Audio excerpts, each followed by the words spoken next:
cost of housing going through the roof, the cost of rent going through the roof. It is not easy out there to find housing.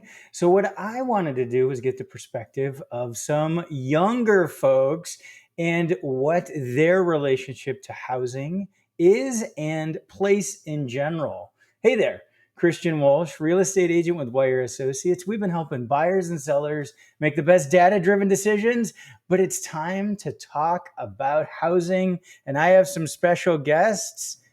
I have a couple of Gen Zers. You guys are Gen Z, right? We didn't actually Yeah. establish that. Yeah. Okay. So this is Bella Walsh, my daughter, on the left, Arta Khosravi on the right. They're BFFs. I'm allowed to say that, right? BFFs? Yeah. Yes, we Yeah. are. So before we get started, let me warn you ladies and warn the audience that there may be a few dad jokes and there may be some cringe in this. As And I'm always. just apologizing ahead of time. So let's start off with a quick intro. So, Bella, you go to UC Santa Cruz. You're a third year there. And Yes. what are you majoring in? I double major in Western Arts Music and Philosophy. Very exciting. What about your minor? Electronic music. I Oh, love it. I banana love it. slugs. Go banana slugs. That's right. So I was also a philosophy major. So be careful, Bella. You may end up getting into real estate like me. It's a sad future. Arta. So you're a third year at USC. Go Trojans. What's your major? I am a business administration major, and my minor is in data science. That's very exciting. Those are some wild and exciting classes you're in there, young lady. I'm Oh, excited for you. Well, I want to thank you for being here. I've been thinking about this for a while, and we see, like I started in the intro, we see the cost of housing has gone through the roof, which is great if you own a house, but it could make you hopeless if you hope to buy a house someday. We see rental rates going through the roof, and I want to get the perspective of someone Gen Z ish like you guys. I want to know what your relationship is to housing and place in general. Do you have the same opinions on housing that I do, or similar opinions to maybe I had when I was your age, which, believe it or not, I was at one point in time. So let's start out by talking about student housing. So, Bella, being my daughter, I know you've had some issues Yep. finding housing at UC Santa Cruz. So, just give me a quick overview. Tell me that quick version of last year, what happened, and then this year, I want to hear what you're up to. Yeah, so UC Santa Cruz only has 1 year of guaranteed housing, and the second year you get priority, which means you have a somewhat better chance, but still not guaranteed. And so last year it was a mad dash for me to get housing. They have an online system, and I had my time at noon in the day of the first day of housing. By the time I got on the system on the website, there were 2 apartments left in my complex that I wanted. Um, and I sped through it and finished it in less than a minute, and luckily got You an apartment. you had priority on this. Like if for Yeah. all the kids who didn't have priority, like Oh, like yeah. I heard the story about one kid who was living in somebody's driveway in an RV and paying like $1,000 a month or something crazy. Yeah. You see listings on places for students of like RVs for 1,000, or like some people have converted sheds in their backyard where they will say, pay $1,000, you can't use the kitchen, you can't use the main house, like get a hot plate. That's Like, that's insane. Now you found an apartment for this year. You took the initiative. I was proud of you. Tell me about that process of trying to find an apartment. I first joined a housing group with some of my friends. There were about 6 of us, and there were very few choices. And then there was one day where one of my friends I know was in the music center and kind of just said, "Hey, if you know anyone that needs housing, I'm looking for someone to fill a double." And I was like, "I don't think I'm gonna get into a place with 5 other people." So I went to her and I was like, "I'm gonna take it. I need it." And so luckily one of my friends joined me from the housing group, and we had another person that took a single in the same house. Um, and so we were able to get it in. So there's about 4 of us in there.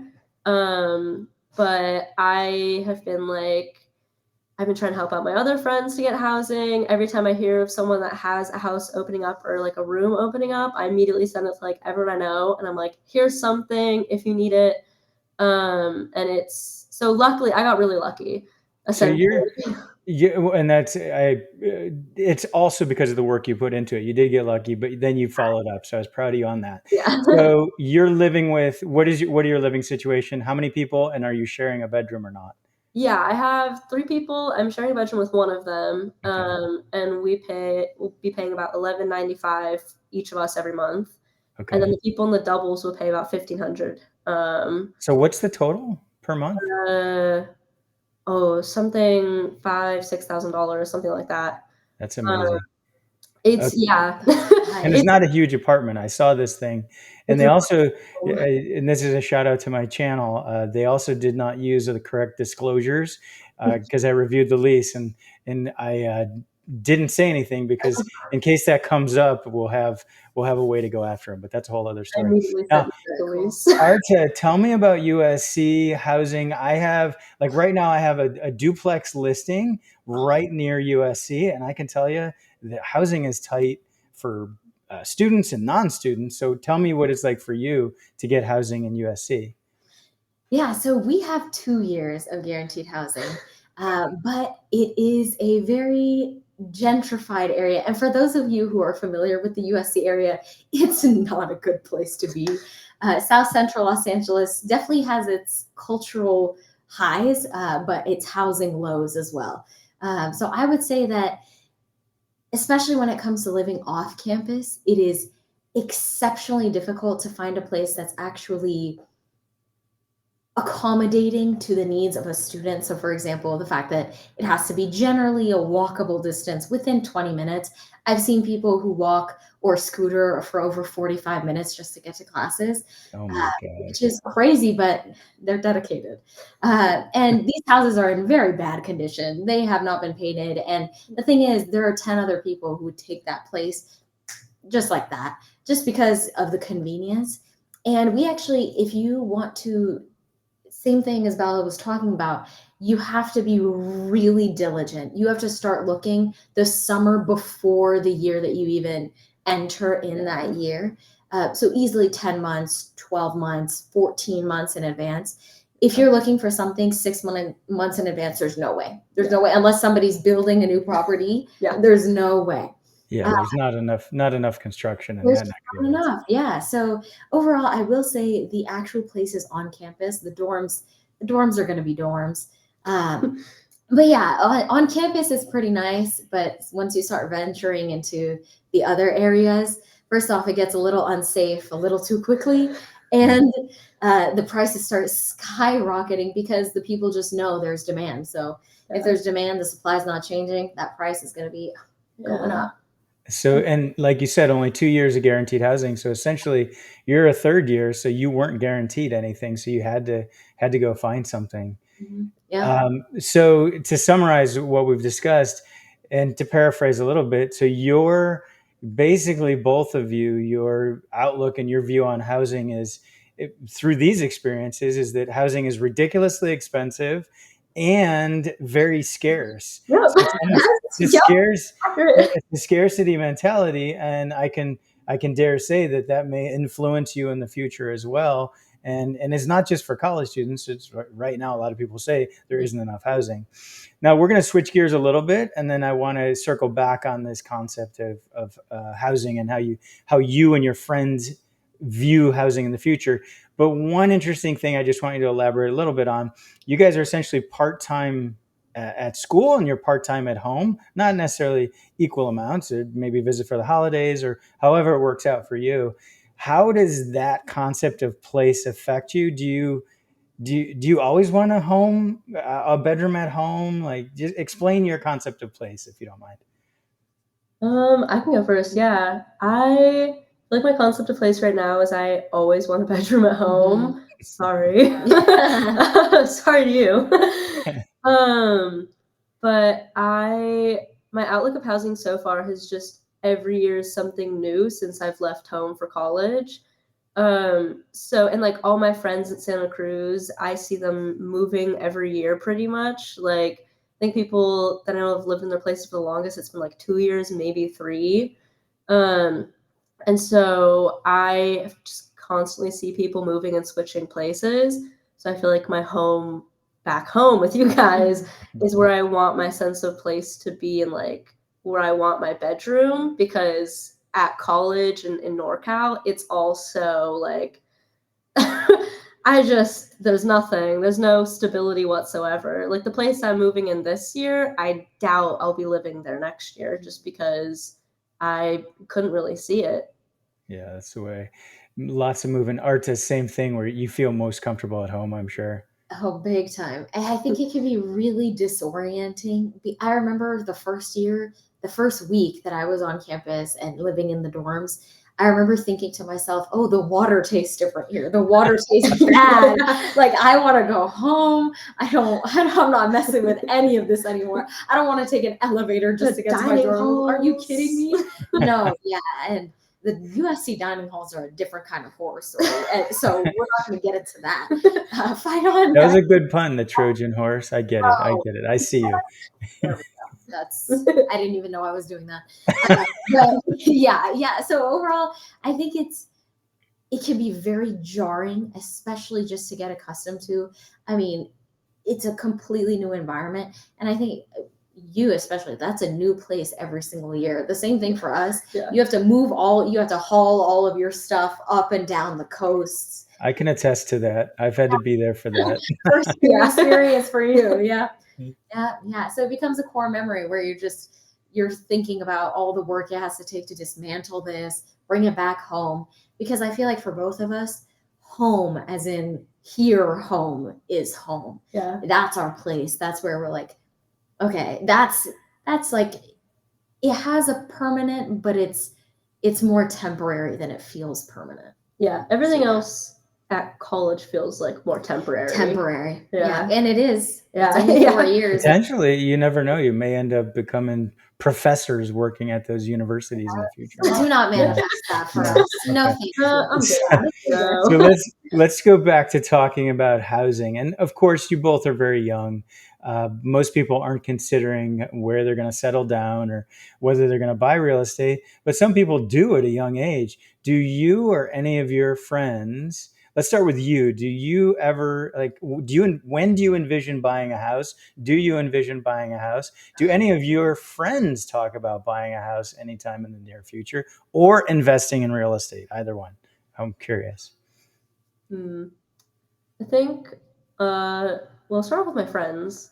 I think a lot of my friends, their outlook on buying a house is that it won't happen for them ever. A lot of my friends feel that way about housing. They just think that they'll never be in a place to buy a home. And I feel like being surrounded by that outlook, I'm also starting to kind of feel that way of like, I don't know if I'll ever be able to actually purchase a house. But also it could just be considering like my current living space, it's all renting and leasing and like nothing is permanent. And also in Santa Cruz, which is like now the most expensive place in the country to live and rent. $3,289 for a 707 square foot apartment. It's the most expensive place in the nation. Yeah, it is the most expensive place in the nation. So being surrounded by that mentality and outlook, it's hard to ever see a future in which I can purchase real estate and like purchase a house. But I think it would be nice in the future. I don't think it'd be anywhere near Santa Cruz. I hope it's near us down here. And I will say that's an interesting perspective because you are the daughter of a real estate broker, and I help people buy and sell real estate. So it's interesting that you see me do that, but still you don't feel like that's something for you. And Arta, same thing. I've done real estate deals with your dad. Arta's dad is a real estate agent, and he does mortgages as well. So Arta, do you feel that same way? Like, how do you feel? When do you feel you're going to be able to buy something? Okay, so it's a great question. Thank you for asking that. My dad has instilled this belief in both me and my sister that houses are really the best kind of investment. In Marshall, so like the USC Business School, there's always those guys that are like, NFTs, cryptocurrency, this is the future. look at a house, guys. I think houses are pretty nice. They're solid places.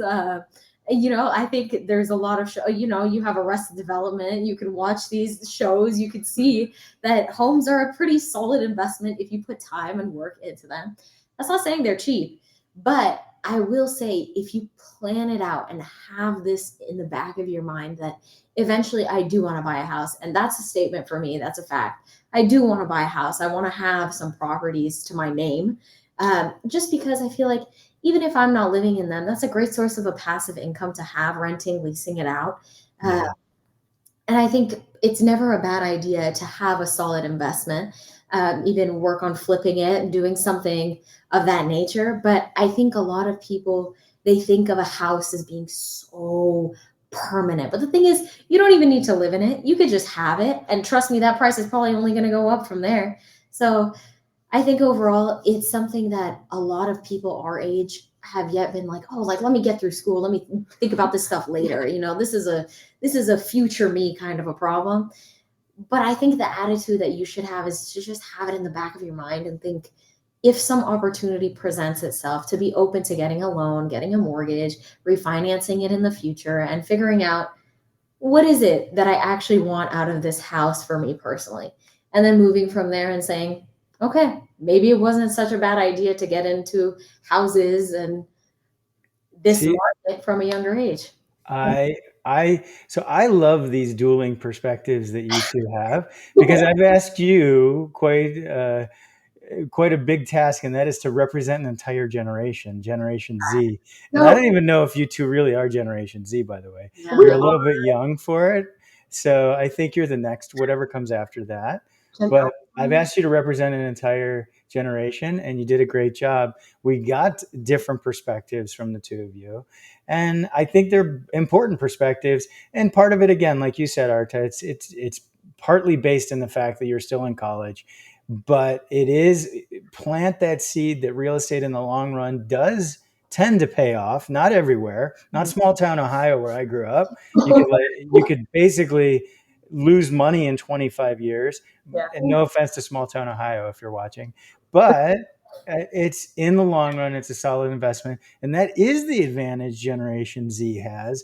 If they can get their foot in the door, they have a nice long runway for it to go up in value. And like you said, Arta, as well, you don't necessarily have to live in it. You could actually, if I could be so bold, you could rent and live where you want to live, Yeah. but still have investment properties bringing income in. Mhm. Well, you both have been amazingly generous with your time. I know you want to go get boba or something like that We tonight. do. Yes. We really do. Yeah.